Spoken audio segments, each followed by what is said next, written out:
ভোর রাত্রে যখন সাহরি খাইতে উঠবেন, সাহরি খাওয়ার পর ফজরের আজানের আগে আপনি 10 মিনিট 5 মিনিট একটু আল্লাহর কাছে কেবলামুখী হয়ে হাত তুলে রুমের লাইটটা বন্ধ করে একটু আল্লাহর সাথে কথা বলবেন। মানুষের সাথে বহুত কথা বলছেন, আল্লাহর সাথে একটু কথা বলে দেখেন।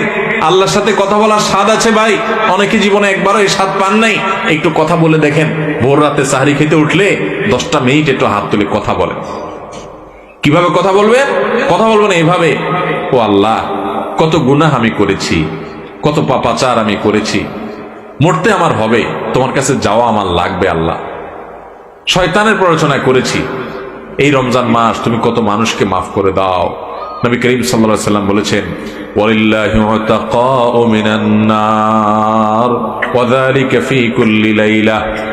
রমজানের প্রত্যেক রাতে আল্লাহ তাআলা অনেক মানুষকে সাধারণ ক্ষমা ঘোষণা করে দেন, যে যাও অমুক অমুক অমুক অমুক যাও, তোমাদেরকে মাফ করে দেওয়া হলো, জাহান্নাম থেকে মুক্ত ঘোষণা করে দেওয়া হলো। আল্লাহ কত মানুষকে আপনি সাধারণ ক্ষমা করে দিবেন।